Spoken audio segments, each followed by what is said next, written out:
to you in the name of our Lord and Savior Jesus Christ. మీ అందరూ కూడా ప్రభువైన యేసుక్రీస్తు నామం పేరిట శుభవందనాలు తెలియజేస్తా ఉన్నాం. It's a great joy and pleasure to be among మీ మధ్య ఉండటం ఎంతో గొప్ప మరి సంతోషం ఆనందదాయకం. I believe that this is the Lord's plan. కాబట్టి ఇది దేవుని ఉద్దేశం అని నేను భావిస్తున్నాను. So you're all praying for us. Thank you for that. కాబట్టి మీరందరూ కూడా మా కొరకై ప్రార్థిస్తున్నారు. అందుని బట్టి మీకు అందరికీ ఎంతో వందనాలు చెల్లిస్తూ ఉంటున్నాము. We came into the solemn moment. కాబట్టి ఎంతో గంభీరమైన సమయానికి మనం వచ్చినాం. We have to examine our lives. మన యొక్క జీవితాల్ని మనం పరీక్షించుకోవాలి. So before we examine our lives, we have to discern that we are in the presence of God. కాబట్టి మన జీవితాల్ని పరీక్షించడానికి మునుపుగా మనం దేవుని సన్నిధిలో ఉన్నాము అనే గ్రహింపు మనం కలిగి ఉండాలి. If there is no discernment, then it will be a ritual. కాబట్టి ఒకవేళ ఆ గ్రహింపు మనలో లేకపోయినట్లయితే అది ఒక ఆచారం కింద ఉండిపోతుంది. So this is not a ritualistic thing which we are going to do now. కాబట్టి మనం చేసేది ఏదో ఆచారం కాదండి. We have to examine our lives. కాబట్టి మన జీవితాలు మనం పరీక్షించుకోవాలి. So we are very privileged that week after week God is giving this wonderful opportunity to examine ourselves in the presence of God. కాబట్టి వారం వెంబడి వారము ప్రభు ఇటు గొప్ప సమయాన్ని గొప్ప అవకాశాన్ని మనకి ఇస్తున్నాడు. అందుని బట్టి మనం ఎంతో ధన్యులు. So we should not misuse this thing. కాబట్టి ప్రభు ఇచ్చిన ఈ అవకాశాన్ని మనం అశ్రద్ధ చేయకూడదు. Our Lord's desire is to go to the higher level in the spiritual aspects. కాబట్టి ప్రభు ఉద్దేశం ఏమంటుందంటే మరి ఆత్మీయమైన స్థితిలో ఎంతో ఉన్నతమైన స్థానానికి మనం ఎదగాలి అని ప్రభు కోరుతా ఉన్నాడు. So for that, if we discern to enter into that stage, we have to discern it is a Lord's body and it is a Lord's blood. కాబట్టి ఆ స్థానానికి మనం రావాలంటే మన ముందు ఉంచబడినది ప్రభు శరీరము ప్రభు రక్తం అనే గ్రహింపు మనం కలిగి ఉండాలి. So let's turn our Bibles to Deuteronomy chapter 31. కాబట్టి ద్వితీయోపదేశ కాండము 31వ అధ్యాయం వైపుగా మనం బైబిల్ తిప్పుదామండి. Deuteronomy chapter 31. ద్వితీయోపదేశ కాండము 31వ అధ్యాయం. Verse 8 we'll read all together. 8వ వచనాన్ని మనందరం కూడా కలిసి చదువుకుందాం.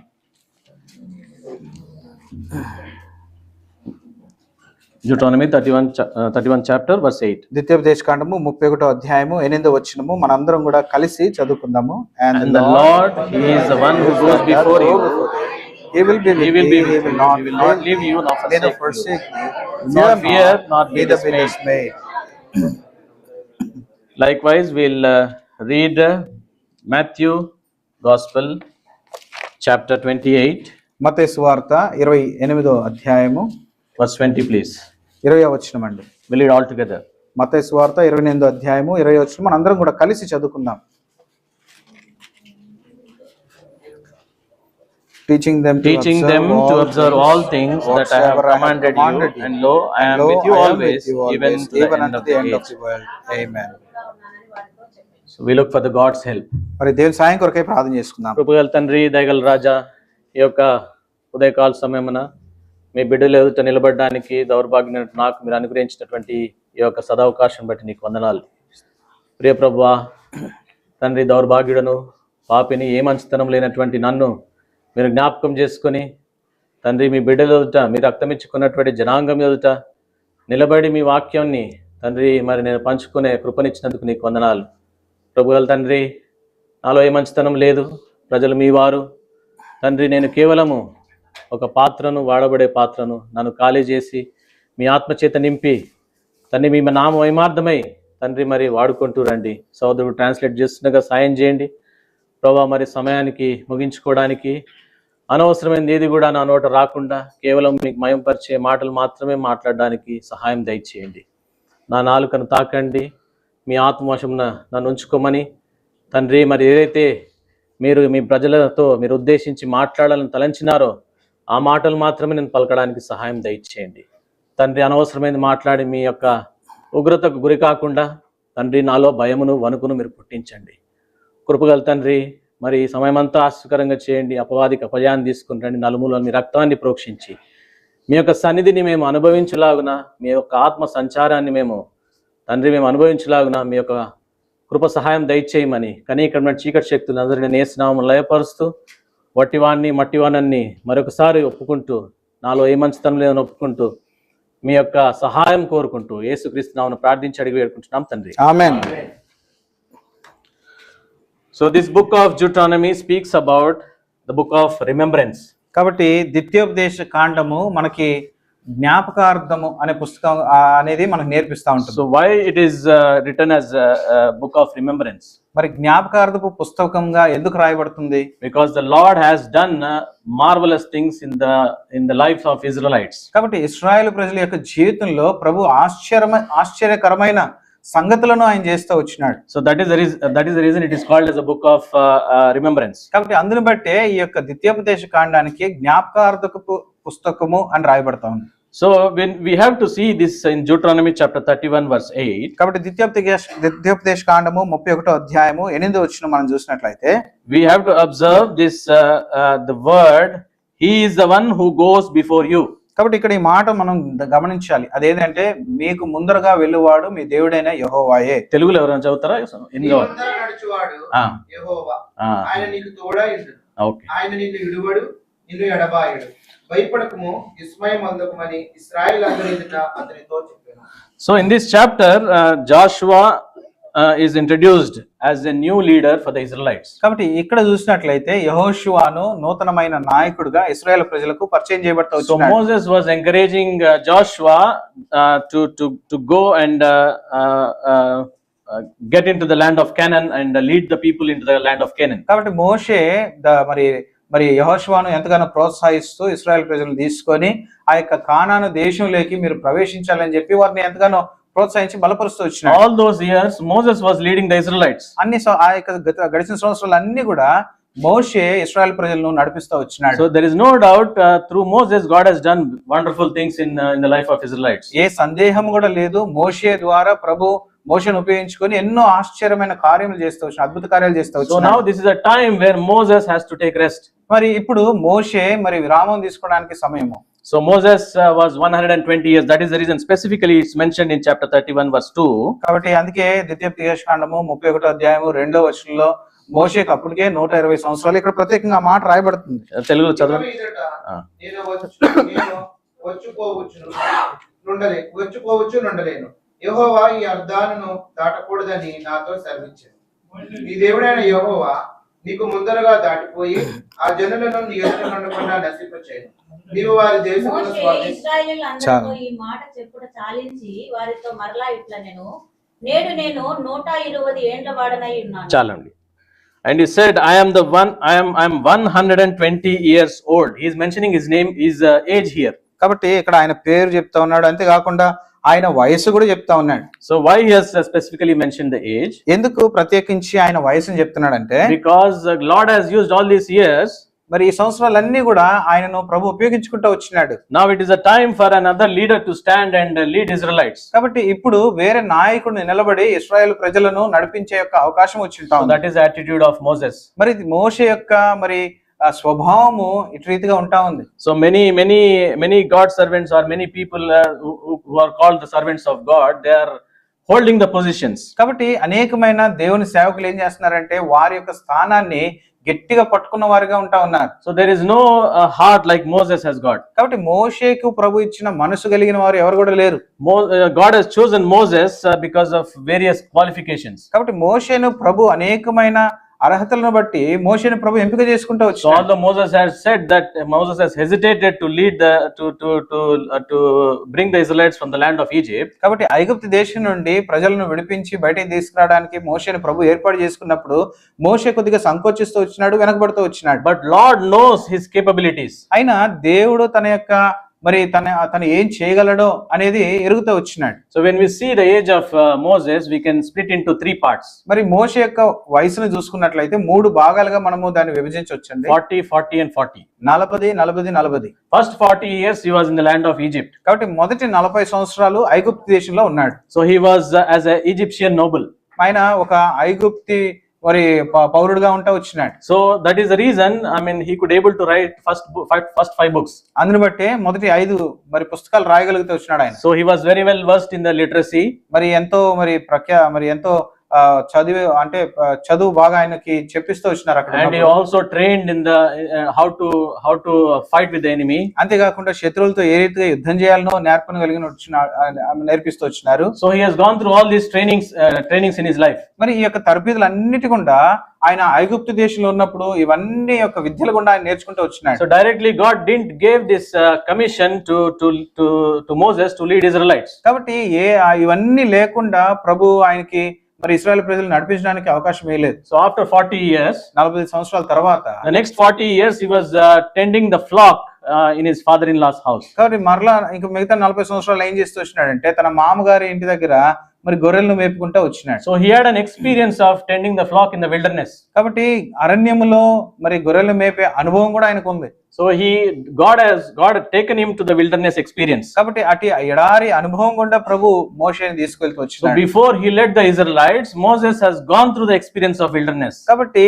ఇశ్రాయేల్ ప్రజల్ని నడిపించడానికి మునుపుగా ఎడారి అనుభవం గుండా మోషే వెళ్తూ వచ్చినాడు. Then finally he gave the commission with the age of 80 to lead the Israelites to bring Israelites from the Egypt. చివరిగా 80 సంవత్సరాల వయసు ఉన్నప్పుడు ఇశ్రాయేల్ ప్రజలను ఐగుప్తు దేశం నుండి వెలుపల తీసుకురావడానికి ఆ యొక్క పనిని మోషేకి ప్రభు అప్పగించినాడు. So until his death, until 120 years, so the remaining 40 years he was leading the Israelites. కాబట్టి మిగిలిన 40 సంవత్సరాలు అనగా తన మరణం వరకు 120 సంవత్సరాల వరకు కూడా మరి ఆ యొక్క ప్రజలను ఆయన నడిపిస్తూ So వచ్చినాడు. now this is the time where he has to retire. మరి ఇప్పుడు ఆయన రిటైర్మెంట్ అవడానికంటే రిటైర్మెంట్ సమయం వచ్చింది. So he can choose Joshua straight away, కానీ నేరుగా ఆయన యెహోషువని ఎంపిక చేసుకుని ఉండొచ్చు. because Joshua was very closely associated with him, ఎందుకంటే యెహోషువ మోషేకి ఎంతో సన్నిహితుడుగా ఉంటా వచ్చినాడు. and he has seen how faithful he was towards the Lord and towards Moses. అంతేకాకుండా మోషేకు అంతేకాకుండా దేవునికి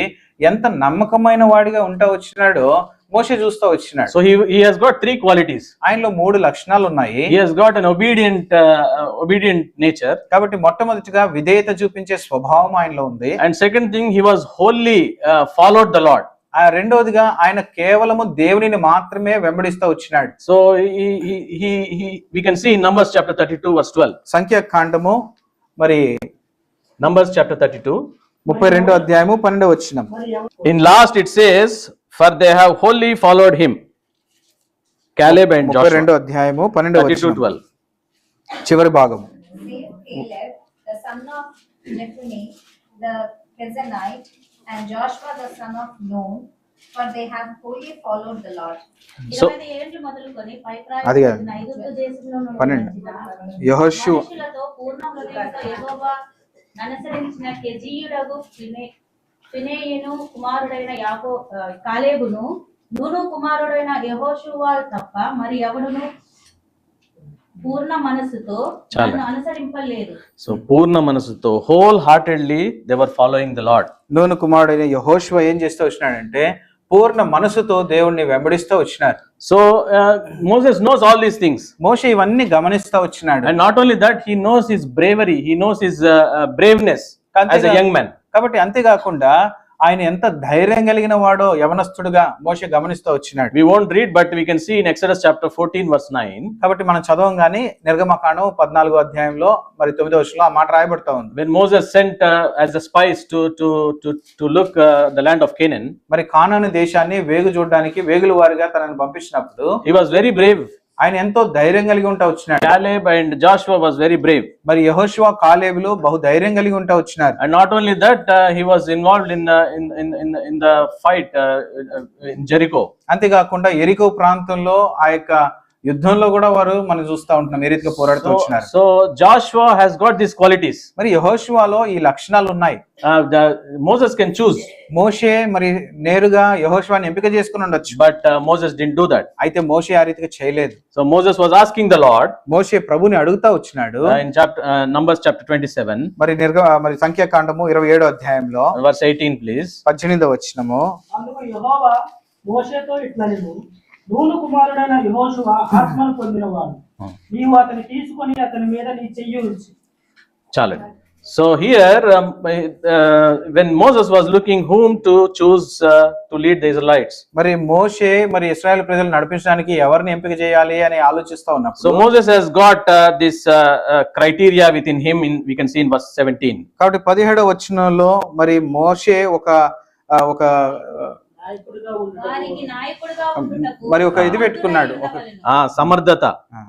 సమర్థతను చూస్తూ వచ్చినాడు. Here it says, who may go out before them and go in before them.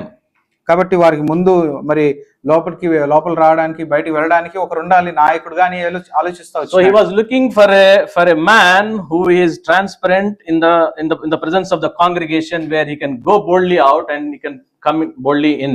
వాళ్ళ ఎదురుగా ధైర్యంగా వెళ్ళటానికి రావటానికి ఒక మనిషి కావాలి అని యథార్థమైన ఒక వ్యక్తిని ఆయన చూస్తూ వచ్చినాడు. Then God said to Moses, take Joshua. అప్పుడు మోషేతో ప్రభు చెప్తూ వచ్చినాడు, యెహోషువాని నీవు మరి ఎంపిక చేయమని చెప్తూ So వచ్చినాడు. no matter Joshua has got experience and Moses seen him from near, కాబట్టి యెహోషువాకి ఎంత అనుభవం ఉన్నా కూడా మోషే యెహోషువాని ఎంత దగ్గర నుండి చూస్తా వచ్చినప్పటికీ కూడా but Moses asked Lord whom to choose. అయినప్పటికీ కూడా మోషే నేరుగా యెహోషువాని ఎంపిక చేసుకోలేదు కానీ ప్రభు దగ్గర అడుగుతూ వచ్చినాడు, ప్రభువా ఎవరిని నేను నెక్స్ట్ నాయకుడిగా ఎంపిక చేయాలి అని చెప్పి. So that is how God chooses his people. ఆ రీతిగా ప్రభు తన ప్రజలను ఏర్పాటు చేసుకునేవాడిగా ఉంటా ఉన్నాడు. So God has chosen, and here Moses is giving commission to him and he is encouraging him. You are not alone, but God is going before thee. కాబట్టి ఆ రీతిగా ప్రభు బయలుపరిచిన తర్వాత మోషే యెహోషువని ఎంపిక చేసుకొని పనిని అప్పగిస్తూ ఆయనకి చెప్తున్నాడు, నీ ఒంటరివాడు కాదు, నీకు ముందుగా నడిచేవాడు నీ దేవుడైన యెహోవా అని చెప్తున్నాడు. As a children of God, we always need to remember that we are not alone in this world, but God is going before us. కాబట్టి దేవుని పిల్లలుగా మనం ఎప్పుడు కూడా ఒక విషయాన్ని గుర్తుపెట్టుకోవాలి, అదేంటంటే మనం ఒంటరి వారిని కాదు, ఎప్పుడు కూడా ప్రభువు మనకి తోడై ఉంటున్నాడు, మనతో కూడా నడుస్తున్నాడు. So he is the one who goes before us. మనకు ముందుగా నడిచేవాడు ఆయనే. When we go to a new country or a new city, ఏదైనా నూతనమైన దేశానికో నూతనమైన ప్రాంతానికో మనం వెళ్ళినప్పుడు, so for example, I came to Qatar before my family came. కాబట్టి నా కుటుంబం రావడానికి ముందు నేను ఖతార్కి వచ్చినాను. So I came and I have arranged everything for my family. కాబట్టి నేను ముందు వచ్చి నా కుటుంబానికి కావాల్సినవన్నీ కూడా నేను ఏర్పాటు చేసుకుంటూ So వచ్చాను. likewise, God also will go before us in order to give precious things in our life. ఆ రీతిగానే ప్రభు కూడా మన జీవితంలో ప్రశస్తమైనవి మనకు అనుగ్రహించినట్లుగా ఆయన మనకు ముందుగా వెళ్లి సమస్తం మనకు అనుగ్రహించి ఏర్పాటు చేసేవాడిగా ఉంటున్నాడు. So he is there to remove all the obstacles which we will think that we are going to face. కాబట్టి మనకు ముందుగా వెళుతూ ఆయన మనకున్న ఆటంకాలన్నిటిని కూడా మరి వీటి ద్వారా మనకి ఇబ్బంది కలుగుతుందంటే వాటన్నిటిని కూడా ప్రభు ఏం చేస్తాడంటే సరి చేసి స్థలాన్ని సరళం చేసేవాడుగా ఉంటున్నాడు. So after he clears all the obstacles, and he will be with us. ఎప్పుడైతే ప్రభు మనకు ముందుగా వెళ్లి మార్గం ఏర్పాటు చేస్తాడో ఆ తర్వాత మన ఆ మార్గంలో ప్రభు మన తోడుండి మనల్ని నడిపించేవాడుగా He ఉంటున్నాడు. won't say after clearance of everything and says, come my child, I have cleared everything. No. మరి ఏదో మొత్తం దారంతా సరి చేసిన తర్వాత నా కుమారుడా రా మొత్తం నీ కోసం ఏర్పాటు చేస్తానని చెప్పి నడిపించేది కాదు. He will be with us. మరి ఆయన ఎంత కఠినకరమైన పరిస్థితులు అయినప్పుడు కూడా ఆయన మనతో కూడా ఉంటాడు. He will be beside us and he will lead us. మనతో ఉండి మనల్ని ఆయన నడిపించేవాడిగా ఉంటా ఉన్నాడు. And he will not leave us nor forsake us. కాబట్టి ఎప్పుడు కూడా మనల్ని విడువడు ఎడబాయడు ఆయన. Such a caring God we have. ఎంతో మన గురించి శ్రద్ధ కలిగి అక్కర కలిగిన దేవుడిని మనం కలిగి ఉంటున్నాం. So like this, Moses was encouraging Joshua to go forward. కాబట్టి ఆ రీతిగా మరి మోషే యెహోషువాకి ముందుకు వెళ్ళమని ప్రోత్సహిస్తా ఉన్నాడు. And he is also encouraging to not fear and not be dismayed. కాబట్టి ఆయన అంటున్నాడు భయపడొద్దు జడియొద్దు అంటున్నాడు. So do you think that Joshua, having all these experiences, Joshua will fear? కాబట్టి ఇంత అనుభవం కలిగిన యెహోషువా భయపడతాడు అని మీరు అనుకుంటున్నారా? So maybe probably Joshua would have told to Moses, Moses, you have seen me how brave I was when I was with you, but he didn't say. కాబట్టి యెహోషువ ఏమాత్రం కూడా మరి మోషే గారు నేను మీతో ఉన్నప్పుడు నేను ఎంత ధైర్యం కలిగి పట్టుదల కలిగి ఉన్నానో మీకు తెలుసు కదా అని ఆయన చెప్పలేదు. So the experiences won't give victory in our lives. కాబట్టి అనుభవాలు మన జీవితంలో విజయాన్ని మనకి ఇవ్వవండి. So when God goes before us only, then we will have victories.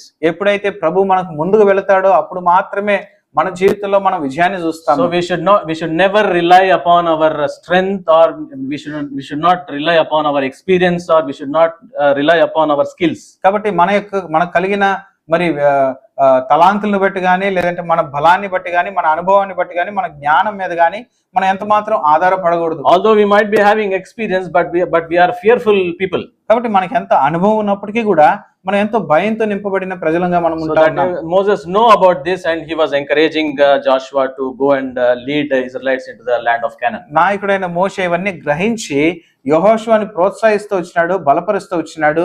అయ్యా మీరు ఇక కానాను దేశంలోకి వెళ్ళి దాన్ని మీరు స్వాధీనపరచుకోవాలని చెప్పి ఎంతగానో ప్రోత్సహించినాడు. So when we will see three things, when God goes before us, what will happen? కాబట్టి 3 విషయాలు మనం చూస్తాము. ప్రభు మనకు ముందుగా నడిచినప్పుడు ఏం జరుగుతుంది? First thing, what will happen if God goes before us? ప్రభు మనకు ముందుగా నడిచినప్పుడు మొట్టమొదటిగా ఏం జరుగుతుందంటే, Please come to Exodus chapter 14. నిర్గమకాండము 14వ అధ్యాయము. Exodus chapter 14, నిర్గమకాండము 14వ అధ్యాయము verse 19 to 20, please. మరి 19 నుండి 20 వచనం వరకు అండి. అప్పుడు ఇశ్రాయేలు ఎదుట సమూహమునకు ముందుగా నడిచిన దేవదూత వారి వెనుకకు పోయి వారిని వెంబడించాను. ఆ మేఘస్తంభము వారి ఎదుటి నుండి పోయి వారి వెనుక నిలిచాను. అది ఐగుప్తుల సేనకు ఇశ్రాయేలు సేనకు నడుమ ప్రవేశించాను. అది మేఘం కనుక వారికి చీకటి కలిగింది, గాని రాత్రి అది వీరికి వెలుగునిచ్చింది కనుక ఆ రాత్రి అంతయు ఐగుప్తీయులు సేన ఇశ్రాయేలును సమీపింపలేదు. మోసే సముద్రం వైపు తన చేయి చాలు, చాపగా 20 వచనం. So we see here Israelites was in a terrible situation. కాబట్టి ఇక్కడ చూసినట్లయితే ఇశ్రాయేలు ప్రజలు ఎంతో భయంకరమైన పరిస్థితుల వల్ల ఉంటా So in the ఉన్నారు. front there is a Red Sea, ఎదుట ఎర్ర సముద్రం ఉంది. and behind the Egyptians were chasing them.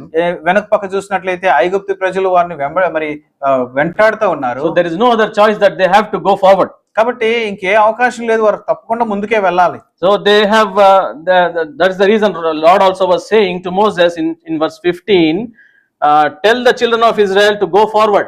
అందుకే మరి 15వ వచనంలో చూసినట్లయితే దేవుడు మోషేతో చెప్తా ఉన్నాడు, మరి యొక్క ప్రజల్ని ముందుకు వెళ్ళమని, గో ఫార్ అంటే నీవేళ నాకు ముందుకు వెళ్ళమని చెప్తూ వస్తున్నాడు. సాగిపోవుడి అని ఇశ్రాయేలీయులతో చెప్పుము. So God reminded Moses to tell to the Israelites to move forward. మరి సాగిపోమని ఇశ్రాయేలు ప్రజలతో చెప్పము అని చెప్పి మోషేతో దేవుడు చెప్తా ఉన్నాడు. It's a very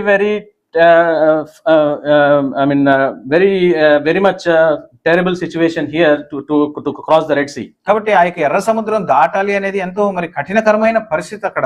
But we need to see here in verse 19 the angel of the God who went before the camp of Israel. ఇక్కడ 19వ మనం చూసినట్లయితే దేవుని దూత ఆ యొక్క ఇశ్రాయేలు ప్రజలకు ముందుగా వెళ్ళటం మనం చూస్తూ ఉంటున్నాం. So they are not the one only alone going, but angel of the God came and went before the camp of Israel. కాబట్టి ఇక్కడ చూసినట్లయితే వారు ఒంటరిగా వెళ్ళట్లేదు, కానీ దేవుని దూత వారితో కూడా వారికి ముందుగా వెళ్ళటం మనం చూస్తూ So ఉంటాం. until that time the cloud of pillar was there. అప్పటి వరకు ఆ యొక్క మేఘ స్తంభము వారిని ఆవరించి వారితో కూడా ఉంటా ఉంది. If you read this whole chapter, we'll know the angel of the Lord pushed the pillar of cloud backwards so that the Egyptians will have darkness. మరి ఇక్కడ చూసినట్లయితే మనము ఆ యొక్క దేవుని దూత ఆ యొక్క మేఘ స్తంభమును ఇశ్రాయేలు ప్రజలకు వెనుక వైపుగా పెడుతూ వచ్చినాడు. ఎందుకంటే ఆ ఐగుప్తు ప్రజలు వాళ్ళని దాటిపోకున్నట్లుగా. So they are just about to be killed. మరి లేదంటే వారు హతం చేయబడవలసిన వారు అక్కడ. So Israelites they might have thought that we are going to get killed. మరి ఇశ్రాయేల్ ప్రజలు అనుకున్నారు, అయ్యో ఇంకా మేము మరి హతం చేయబడతాము, మేము చనిపోతాము అనుకున్నారు But at the వాళ్ళు. right time, angel of the God went before them and it pushed the cloud in between Egyptians and Israelites. మరి సరి అయిన సమయంలో మనం చూసినట్లయితే దేవుని దూత వారికి ముందుగా వెళ్ళి ఆ మేఘ స్తంభముని వారి వెనక వైపుగా నెట్టినట్టు మనం చూస్తుంటాం. And we know here the whole night they couldn't do anything. మరి మనం చూస్తాం అక్కడ మరి ఆ రాత్రంతా కూడా ఐగుప్తు ప్రజలు ఇశ్రాయేల్ ప్రజలను ఏమాత్రం ఏ హాని కూడా Although చేయలేకపోయారు. they had a chance to kill them in verse 20. మరి 20వ వచనంలో వారిని చంపడానికి వారికి అవకాశం ఉన్నప్పటికీ కూడా Last portion if you see, so that the one did not come near the other all that night. చివరి భాగంలో మనం చూస్తాం 20వ వచనం చివరి భాగం. రాత్రి అంతయు ఐగుప్తుల సేన ఇశ్రాయేలును సమీపింపలేదు. సమీపింపలేదు. కాబట్టి ఇశ్రాయేల్ సేనను ఆ రాత్రి ఎవరు కూడా సమీపించలేకపోయినారు. So when the angel of the Lord, when the God goes before us, these things will be happening. కాబట్టి ఎప్పుడైతే దేవుడు మనకు ముందుగా నడుస్తాడో ఇటువంటి కార్యములు మన జీవితంలో మనం చూడగలుగుతాం. So what is that first thing? మొట్టమొదటి కార్యం ఏంటిదంటే Enemy has no power over his children. కాబట్టి శత్రువుకి తన ప్రజల మీద ఏమాత్రం కూడా అధికారం లేదు. Enemy cannot approach the Lord's children. కాబట్టి దేవుని పిల్లలను శత్రువైన సాతానుడు ఏమాత్రము సమీపించలేడు. So this is the first thing what it happens when God's presence or when God goes before us. కాబట్టి ఎప్పుడైతే ప్రభు మనకు ముందుగా నడుస్తాడో మొట్టమొదటిగా ఇటు కార్యాన్ని మన జీవితంలో చూడగలుగుతాం. And second thing we'll see. రెండో మాట మనం చూస్తాము.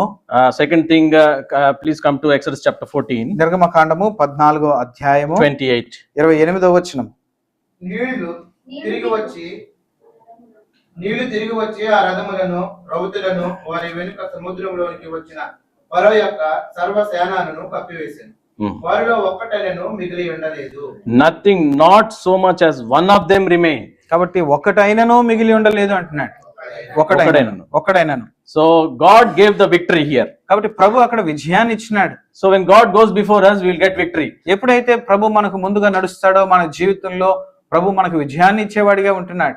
Not our skills or the experiences won't give us victory. ఏదో మనకు కలిగిన విద్యలో లేదంటే మన అనుభవాల్లో మనకు విజయాన్ని ఇవ్వబండి. So sometimes we will think that because of our knowledge, because of our skill set, we will achieve everything. కాబట్టి నాకున్న తలాంతులు, నాకున్న మరి జ్ఞానము, మరి నాకున్న అనుభవాన్ని బట్టి నేను గొప్ప కార్యాలు నా జీవితంలో నేను సాధించగలుగుతాను అని మనం అనుకోవచ్చు చాలా సార్లు. But without God going before us, we cannot do anything. We cannot get the victory. కాబట్టి ప్రభు మనకు ముందుగా వెళ్ళకపోయినట్లయితే మన జీవితంలో ఏ మాత్రాన్ని కూడా విజయాన్ని మనం రుచి చూడలేం. So victory will be prepared well in advance. కాబట్టి విజయము ప్రభు మొదటే మనకి సిద్ధపరిచిన వాడిగా ఉంటా ఉన్నాడు. We can see in Deuteronomy chapter 31. ద్వితీయోపదేశకాండం 31లో మనం ఆ మాట చూస్తాము. Verse 3. 3వ వచనం. నీ దేవుడైన యెహోవా నీ ముందుగా దాటిపోయి ఆ జనులను నీ ఎదుట నుండకుండా నశింపజేయును. నీవు వారి దేశమును స్వాధీనపరచుకొందువు. యెహోవా సెలవిచ్చినట్లుగా యెహోషువ నీ ముందుగా దాటిపోవును. So here Moses is saying that the Lord your God himself crosses over before you. He will destroy these nations and destroy these nations from before you, and you shall dispossess them. కాబట్టి ఇక్కడ 3వ వచనంలో మనం చూస్తున్నాము, దేవుడైన యెహోవా మీకు ముందుగా వెళ్తాడు, ఆ దేశములన్నిటిని కూడా నాశనం చేస్తాడు, దాని తర్వాత మీరు వెళ్ళి దాన్ని స్వాధీనపరచుకోవచ్చు అంటున్నాడు. We will see example also in chapter 2 here. మరి 2వ అధ్యాయంలో మన ఉదాహరణ కూడా చూస్తాం. How king of Sihon and king of Og were defeated. మరి ఓగ్ రాజు అంతేకాకుండా షిహోను యొక్క రాజులు ఏ రీతిగా ఓడించబడతా వచ్చినారో మనం చూస్తాం. We won't see in detail, but if we can read when we go to home, chapter 2. మరి ఇప్పుడు మనం దాన్ని పూర్తిగా ధ్యానించం గానీ మీరు ఇంటికి వెళ్ళిన తర్వాత 2వ అధ్యాయం ధ్యానించినట్లయితే మీకు అక్కడ కనిపిస్తుంది. So the victory is prepared here. కాబట్టి విజయము సిద్ధపరచబడి ఉండటం మనం చూస్తున్నాం. Ready made victory. మరి సిద్ధపాటు చేయబడిన విజయము. So when God goes before us, victory is always be prepared. కాబట్టి ఎప్పుడైతే ప్రభు మనకు ముందుగా నడుస్తాడో మన కొరకై విజయము సిద్ధపరచబడిందిగా ఉంటాం. In the case of king of Sihon, we can see in verse 31. కాబట్టి ఆ యొక్క 31వ వచనంలో షిహోను యొక్క రాజు విషయంలో మనం చూస్తాం. Deuteronomy chapter 2 verse 31, it says here that the Lord said to me, see, I have begun to give Sihon in his land over to you.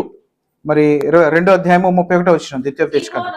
అతని దేశమును నీకు అప్పగింప మొదలు పెట్టి ఉన్నాను. That means he has prepared already. కాబట్టి ఆ అప్పగించుటకు ఆయన అప్పుడే మొదలు పెట్టిన వాడిగా ఉంటా ఉన్నాడు. అంటే అనగా సిద్ధపరిచినాడు. So when God goes before us, the victory will be prepared. కాబట్టి ఎప్పుడైతే ప్రభు మనకు ముందుగా నడుస్తాడో విజయము మన కొరకై సిద్ధపరచబడి ఉంటా ఉంది. Same thing happened in the case of king of Og also in chapter 3 verse 2. కాబట్టి 3వ అధ్యాయము 2వ వచనంలో ఓగు రాజు విషయంలో కూడా అదే మనం చూస్తాం. Here it says, I have delivered him and all his people and his land into your hand.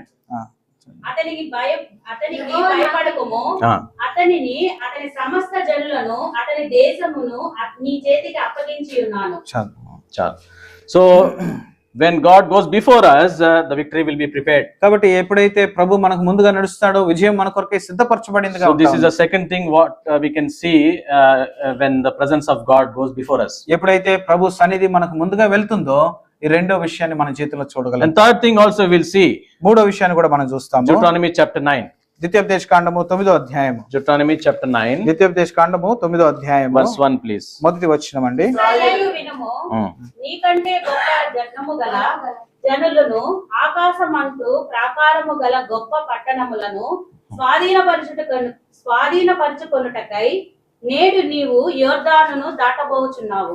So here it says, when God goes before us, He dispossesses strongholds. We can see. కాబట్టి ప్రభు మనకు ముందుగా వెళ్ళినప్పుడు మరి బలమైన దుర్గములను సహితము ఆయన మరి బలహీనపరిచి పడగొట్టేవాడిగా మనం చూస్తుంటున్నాం. Dispossesses means, మరి డిస్పోజెసెస్ అంటే in English it says to put a person out of a possession. కాబట్టి డిస్పోజిషన్ అంటే ఒక వ్యక్తిని తన స్థానం నుండి తొలగించుట. So the person who is already attained something is been given unto other person. కాబట్టి ఒక మనిషి అంతకు మునిపే ఒకటి స్వాధీనపరుచుకొని అది కలిగి ఉన్నప్పుడు దాన్ని తొలగించి ఇంకొక అతనికి ఇవ్వటం. So God will do these things. కాబట్టి ప్రభు ఈ కార్యాలు చేయగలుగుతాడు. So strongholds, మరి బలమైన దుర్గములు, so He will give unto His people. కాబట్టి వాటిని తన ప్రజలకు ప్రభు ఇచ్చేవాడిగా We ఉంటాడు. might be thinking it is very difficult to attain those things, but when God goes before us, we can attain those things. మన జీవితంలో ఇవెంతో కఠినకరమైన అంటే ఎంతో కష్టకరమైనవి అని మనం భావిస్తాం కానీ ఎప్పుడైతే ప్రభు మనకు ముందుగా నడుస్తాడో అటు కష్టకరమైనవన్నీ కూడా ప్రభు మనకి సులువుగా అనుగ్రహించేవాడుగా ఉంటున్నాడు. But there is one danger here. We have to be very careful when we read this. కానీ ఇక్కడ ఒక అపాయం ఉంటుంది, దీన్ని చదివేటప్పుడు మనం గమనించాలి ఈ మాట. So we have to always remember, we should not forget when God goes before us, these things will happen. First thing is, enemy won't have power over us.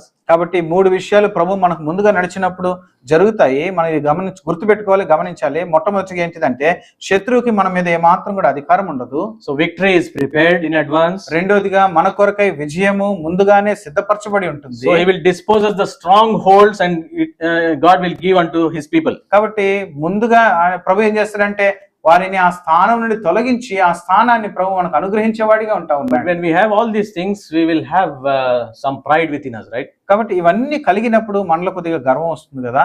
Maybe we'll think that, okay, because of my braveness or my experience, we attained this, or we could get this victory. కాబట్టి చాలా సార్లు మనం అనుకుంటాము నా జ్ఞానాన్ని బట్టి, నా అనుభవాన్ని బట్టి, నా బలాన్ని బట్టి ఈ విజయాన్ని నేను సాధించినాను కదా అని చాలాసార్లు గర్వపడేవారిగా మనం ఉంటాం. And if someone says, brother, how have you got this victory, brother?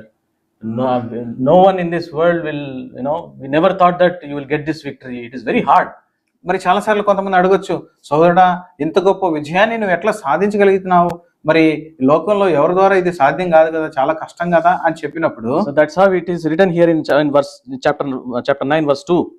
అదే ఈ మాట ఇక్కడ 9వ అధ్యాయం 2వ వచనంలో రాయబడుతుంది. Can anyone? ఆ ప్రజలు గొప్పవారు, ఉన్నత దేవులు, వారు నీవు ఎరిగిన అనాకీయుల వంశస్థులు, అనాకీయుల ఎదుట ఎవరు నిలవగలరు అను మాట నీవు వింటివి కదా. నువ్వు మాట నీవు వింటివి కదా. అంటే So he heard that someone saying they are very strong people. How you could able to stand against these people? అయ్యో వాళ్ళు ఎంతో బలం కలిగిన వారు, మరి ఈ మాట నువ్వు విన్నావు కదా, వారిని ఎట్లా జయించినావు అని అడుగుతున్నారు. So then within us the glorification will come. మరి ఎప్పుడైతే ఈ మాట ఎవరైనా అన్నారనుకోండి, అయ్యా మరి వాళ్ళు చాలా గొప్పవారు కదా, మీరు ఎట్లా చేయగలిగితే వచ్చినారు అన్నప్పుడు మనలో తెలియకుండానే మరి గొప్ప వస్తుంది, అంటే గర్వం వస్తుంది. So this glorification will bring to the lack of understanding of the God mighty works. కాబట్టి ఎప్పుడైతే మనము గర్వించడం ప్రారంభిస్తామో ప్రభు మనం ఎట్లా చేసిన గొప్ప కార్యాలని మనం ఎంత మాత్రం కూడా చూడలేము. So that's why here in this whole chapter, Deuteronomy chapter 9, it says Israelites rebelliousness reviewed. This chapter describes Israelites rebellious nature was reviewed. కాబట్టి ఇక్కడ అదే 9వ అధ్యాయం మనం చూసినట్లయితే మరి ఈ అధ్యాయం ఏం చెప్పిస్తుందంటే మరి ఇశ్రాయేలు ప్రజల యొక్క తిరుగుబాటుతనము అక్కడ ప్రభు మరి గమనించడం మనం చూస్తున్నాం. So when we have this glorification, or when we get this pride within us, then we will have lack of understanding of God's mighty things. ఎప్పుడైతే మనలో మనం హెచ్చించుకొని మహింపరచుకుంటామో, మరి ఎప్పుడైతే మనలో గర్వం వస్తుందో దేవుని యొక్క గొప్ప కార్యములను మన జీవితంలో అర్థం చేసుకోలేని యొక్క స్థితికి మనం వెళ్ళిపోతాం. That's why it is written in verse 3 here, chapter 9 verse 3 here, therefore understand today. అందుకే నీ దేవుడైన యెహోవా తానే దహించు అగ్నివలె నీ ముందు దాటిపోవచ్చున్నాడని నేడు నీవు తెలుసుకొనుము. ఆయన వారిని చాలండి. So God is reminding us to understand. కాబట్టి ప్రభు ఏం చేస్తున్నాడంటే మనకు జ్ఞాపం చేస్తున్నాడు. ఏం జ్ఞాపం చేస్తున్నాడంటే మీరు తెలుసుకొనుడి అంటున్నాడు. So when there is a pride, we will be not in a situation to understand his works. కాబట్టి ఎప్పుడైతే గర్వం ఉంటుందో దేవుని యొక్క కార్యాలని అర్థం చేసుకునే లేని స్థితిలో మనం ఉంటాం. And also it is said in verse 6 also, therefore understand. అందుకే 6వ వచనంలో కూడా రాయబడుతుంది, కాబట్టి తెలుసుకొనుడి. So మీరు లోబడగలిగిన వారు కనుక ah, ఈ మంచి దేశంలో స్వాధీనపరచుకున్నట్లు Hmm. నీ దేవుడైన యెహోవా నీ నీతిని బట్టి Hmm. నీకు ఈడని నీవు తెలుసుకొనవలెను. తెలుసుకొనవలెను. కాబట్టి ఇక్కడ తెలుసుకునే వాళ్ళను అని రాయబడతా So the ఉంటుంది. Spirit of God is writing here to understand. When we have this pride, or when we have this, when we glorify within ourselves, we will forget, and there will be lack of understanding of God mighty works. కాబట్టి ఎప్పుడైతే గర్వము మనలో వస్తుందో ఆ సమయంలో దేవుని యొక్క మహత్కార్యములను మనం తెలుసుకోలేని స్థితిలో అజ్ఞానంలో మనం ఉండిపోతాము. In verse 4, can we read? Can anyone read verse నీ 4? దేవుడైన యెహోవా Hmm. నీ ఎదుటి నుండి వాటిని తోలివేసిన తరువాత Hmm. నేను ఈ దేశము స్వాధీనపరచుకున్నట్లుగా Hmm. యెహోవా నా నీతిని బట్టి Hmm. నన్ను ప్రవేశపెట్టనని అనుకోవద్దు. So don't think about our righteousness. కాబట్టి నా నీతిని బట్టి అని మీరు అనుకోవద్దు. It is not that because of our righteousness we got the victory. కాబట్టి ఏదో మన నీతిని బట్టి మన జీవితంలో మన విజయాల్ని పొందుకున్నామని మనం అనుకోకూడదండి. So I am good, the other person is not correct. That is the reason I got the victory. కాబట్టి నేను మంచివాడిని, ఇంకొక వ్యక్తి మంచివాడు కాదు కాబట్టి నా జీవితంలో నాకు విజయం వచ్చింది అనుకోకూడదు. So there is no one righteous in the presence of God. కాబట్టి దేవుని దృష్టిలో నీతిమంతుడైన వాడు ఎవడు కూడా లేడు. So the victory will be given because the other person's wickedness. కాబట్టి ఇతరుల యొక్క దుష్టత్వాన్ని బట్టి మనకు విజయం అనుగ్రహించబడతా It ఉంటుంది. is not that we are righteous, but it is because of the other person's wickedness. Sometimes God gives victory to us. కాబట్టి వేరే వ్యక్తి కలిగిన ఆ దుష్టత్వాన్ని బట్టి మన నీతిని బట్టి కాదు గాని అతని దుష్టత్వాన్ని బట్టి ప్రభు మనకి విజయాన్ని అనుగ్రహించేవాడు. I have to admit also in many cases, maybe I also thought the same thing. కాబట్టి నేను ఒప్పుకోవాలి మీ యొక్క ఎదుట ఏంటంటే చాలా సార్లు నా జీవితంలో నేను కూడా ఇదే రీతిగా ఆలోచిస్తూ వచ్చినాను. It is not that because of my righteousness, because I am right with the Lord. కాబట్టి ఏదో నేను దేవుని ఎదుట సరిగా ఉన్నాను కదా, లేదా నా నీతిని బట్టి, But it is because of the other person's wickedness, God gives victories to us. మరి నా నీతిని బట్టో లేదా నేను దేవుని ఎదుట సరిగా ఉన్నానని కాదు కానీ వేరే వ్యక్తి యొక్క మరి అవిధేయతను బట్టి, దుష్టత్వాన్ని బట్టి ప్రభు మన జీవితంలో మనకు విజయం అనుగ్రహించేవాడిగా ఉంటున్నాడు. So we are very wicked people. మనం చాలా మరి దుష్టులుగా మనం ఉంటా In ఉన్నాం. this chapter, we'll three qualities of a human being. కాబట్టి ఈ అధ్యాయంలో మానవుడు కలిగిన 3 లక్షణాల గురించి చెప్పబడుతుంటున్నాయి. In chapter 9, it says that we are a stiff-necked people. కాబట్టి 9వ అధ్యాయంలో రాయబడుతుంది మనం మెడ వంచని వారము అని చెప్తుంది. 6th verse, it says stiff-necked people. కాబట్టి 6వ వచనంలో రాయబడుతుంది మనము మెడ వంచని ప్రజలము అని. And also we are corrupt people in verse 12. అంతేకాకుండా 12వ వచనంలో రాయబడుతుంది మనం చెడిపోయిన వారము అని రాయబడుతుంది. So these are the qualities of us. మరి ఈ లక్షణాలు మన జీవితంలో ఉన్నాయి. So having all these things, how we can get the victory? మరి ఇట్టి లక్షణాలు మన జీవితంలో ఉన్నప్పుడు ఏ రీతిగా మన జీవితంలో విజయాన్ని మనం It is పొందుకోగలుగుతాము? not that we have attained the victory, but Lord himself went before us and prepared the victory for us and gave it to us. ఏదో మనము మన జీవితంలో విజయాన్ని పొందుకోలేదు కానీ ప్రభు తానే మనకు ముందుగా వెళ్ళి మన కొరకై విజయాన్ని సిద్ధపరిచిన వాడుగా ఉంటా So we ఉన్నాడు. should remember these things. మరి ఈ మాటలు మనము తెలుసుకోవాలి అని జ్ఞాపం చేసుకోవాలని దేవుడు మాట సెలవిస్తా So ఉంది. we have to understand this. మరి వీటిని మనం తెలుసుకోవాలి. If there is no understanding of these things, ఒకవేళ ఈ విషయాలు మన జీవితంలో మనం తెలుసుకోకపోయినట్లయితే we will live a miserable life of self-righteousness. ఏదో స్వనీతి అనే ఎంతో దౌర్భాగ్యమైన స్థితిలో ఈ లోకంలో మనం జీవిస్తూ We will ఉండిపోతాం. always think that the other person is wrong, but I am correct. మరి అనేక సార్లు అనుకుంటాము నేనే సరి ఇంకొక వ్యక్తి తప్పు అనే మరి ఆ యొక్క గ్రహింపులను మనం ఉండిపోతాం. So God is asking not to be in that situation. ప్రభు అంటున్నాడు ఆ స్థితిలో మీరు ఉండకూడదు అంటా ఉన్నాడు. So let's turn our Bibles to John's Gospel chapter 14. యోహాను సువార్త 14వ అధ్యాయం వైపుగా Bible తిప్పుతామండి. John's Gospel chapter 14 verse 2 and 3, please. యోహాను సువార్త 14వ అధ్యాయము 2-3 నా వచనాలు. తండ్రి ఇంట అనేక నివాసములు కలవు. Hmm. దేని ఎడల మీతో చెప్పెదను. మీకు స్థలములు సిద్ధపరచ వెళ్ళుచున్నాను. నేను వెళ్ళి మీకు స్థలములు సిద్ధపరిచిన ఎడల నేనుండు స్థలంలో మీరును ఉండులాగున మరలా వచ్చి నా యొద్ద నుండుటకు మిమ్మల్ని తీసుకొని పోవుదును.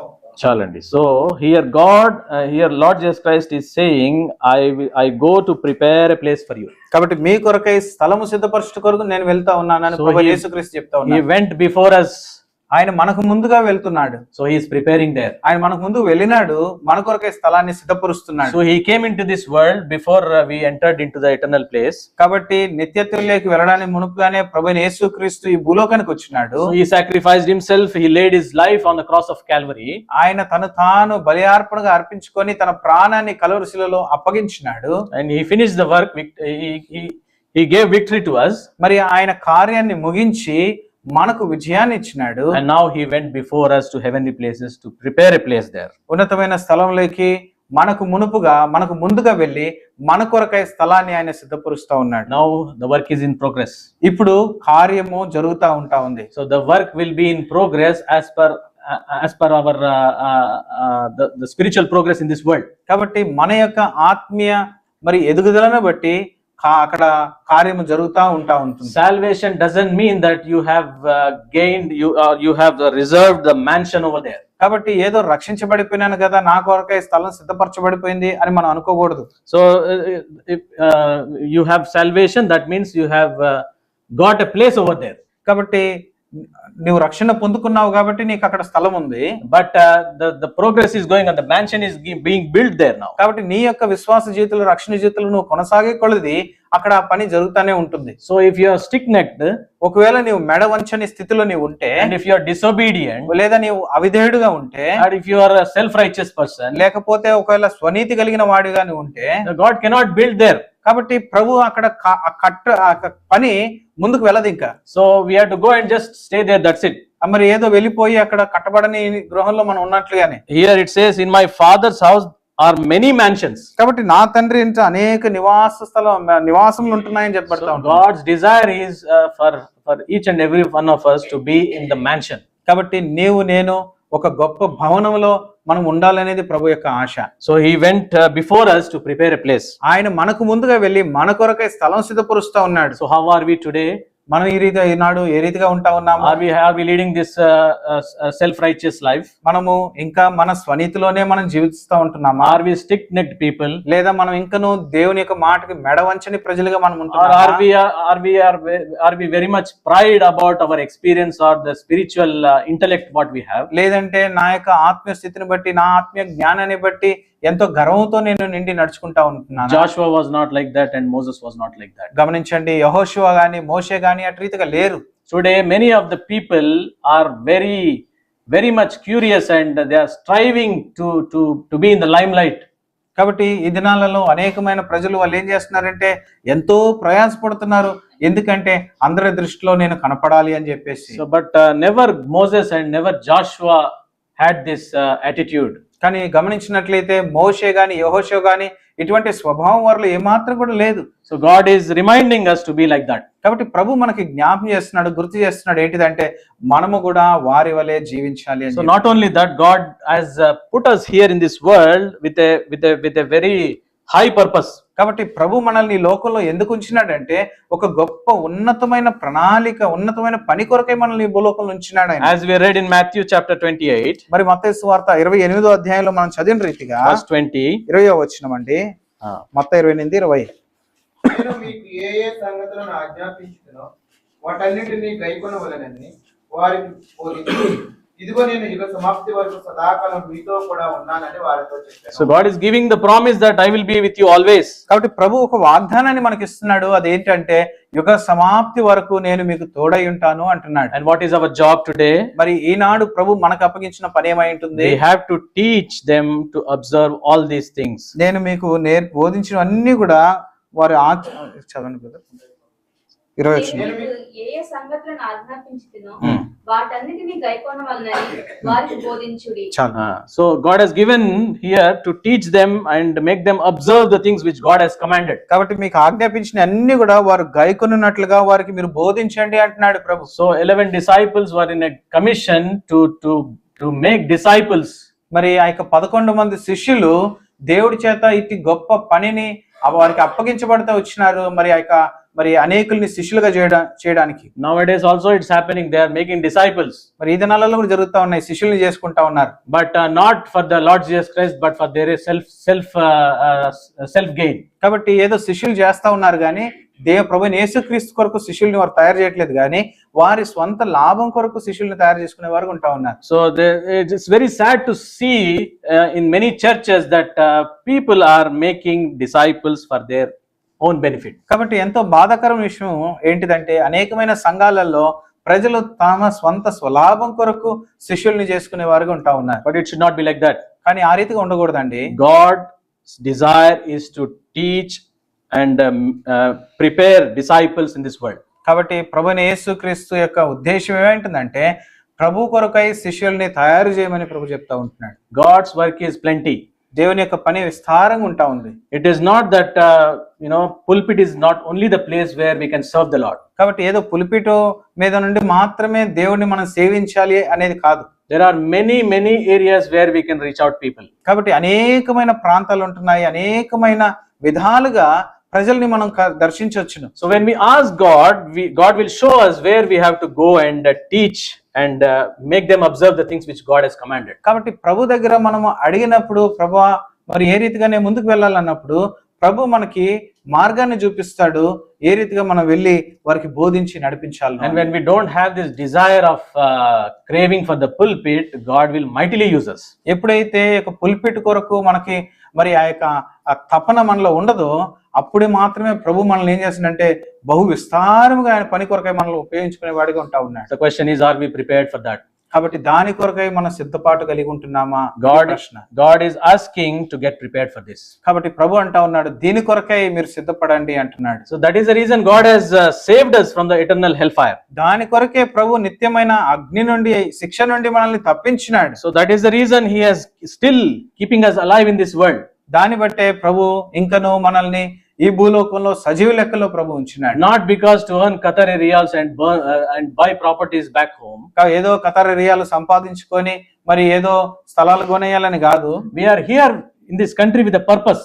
ఈ దేశానికి ప్రభు ఒక ఉద్దేశంతో మనల్ని తీసుకొచ్చినాడు. God will train us in order to bring in front of the people. మరి ప్రభు మనల్ని ఏ రీతిగా తర్పీదులోకి తీసుకొస్తాడంటే ప్రజల ముందు ఆయనకి సాక్షులుగా ఉంటున్నట్లుగా ఆయన మనకు తర్పీదు ఇచ్చేవాడిగా ఉంటా ఉన్నాడు. For Moses it took 80 years to lead the Israelites from Egypt. మోషే జీవితంలో చూసినట్లయితే ఇశ్రాయేలు ప్రజలను నడిపించడానికి 80 సంవత్సరాల కాలం పడుతూ వచ్చింది. And for Joshua as well, though he has got many talents and experiences, but God has anointed only at the right time to lead. When there was a time Moses has to retire at the age of 120 years, then only God commissioned this great work to Joshua. మోషే 120 సంవత్సరాల వయసులో తనకి retired అవ్వాలనే సమయంలో యెహోషువాకు ఎన్నో తలాంతులు ఎంతో అనుభవం ఉన్నప్పటికీ కూడా ప్రభు ఆ సమయం వరకు ఎదురు చూచి సరి అయిన సమయంలో యెహోషువాకు పని అప్పగించడం మనం So let us wait for the Lord's timing. మనం దేవుని సమయం కొరకు ఎదురు చూస్తాము. But in the meantime, we have to always ask God where we have to go, where we have to teach, where we have to teach people and spread the gospel and make them observe the things of God. కాబట్టి దేవుని సమయాన్ని కొరకై ఎదురు చూచే క్రమంలో ఆ యొక్క టైంలో మనం ఏం చేయాలంటే ప్రభువా నేను ఎక్కడికి వెళ్ళి మరి బోధించాలి, ఎక్కడికి వెళ్ళి నేను మరి శిష్యుల్ని చేయాలి, ఎక్కడికి వెళ్ళి మరి ప్రజలకు మిమ్మల్ని పరిచయం చేయాలని దేవుని దగ్గర మనం అడుగుతూ ఉండేవారిగా మనం ఉండాలి. So we have to examine our lives. మన జీవితాలు మనం పరీక్షించుకోవాలి. How well we are, how good we are in the presence of God. దేవుని యొక్క ఎదుట దేవుని దృష్టిలో నేను ఏ రీతిగా ఉంటా ఉన్నాను. We should not glorify ourselves because of the victories what God has given to us. మరి దేవుడు మన జీవితంలో అనుగ్రహించిన విజయాలను బట్టి మనల్ని మనం ఎంత మాత్రం కూడా హెచ్చించుకోకూడదు. Finally we read 1 Corinthians chapter 11 verse 28 and we'll take part in the Lord's table. చివరిగా 1 కొరింథీ 11వ అధ్యాయము 28వ వచనం చదువుకొని దేవుని బల్లలో మనము పాల్పొందుతామండి. అందరూ కూడా కలిసి చదువుకుందాం. 1 Corinthians chapter 11 verse 28. 1 కొరింథీ 11:28. కాబట్టి ప్రతి మనుష్యుడు తను తాను పరీక్షించుకొని ఆ రీతిగా చేసి ఆ రొట్టెలెత్తిని ఆ పాత్రలోని త్రాగవలెను. So verse 29 also please. 29వ వచనం కూడా చదువుతామండి. For he that eateth and drinketh unworthily eateth and drinketh damnation to himself, not discerning the Lord's body. So we have to discern that we are taking part in the Lord's body now. కాబట్టి దేవుని యొక్క శరీరంలోనూ దేవుని రక్తంలోనూ మనం పాల్గొంటున్నామనే గ్రహింపు మనలో కలిగి ఉండాలి. Let us not make this as a ritual, but let us discern. కాబట్టి ఏదో ఆచారంగా మనము దీన్ని ఆచరించకూడదు, కానీ గ్రహించుకొని దేవుని శరీరము దేవుని రక్తం అని గ్రహించి దాంట్లో పాల్గొనాలి. May Lord bless this word. ప్రభు తానే మాటలు దీవించును గాక.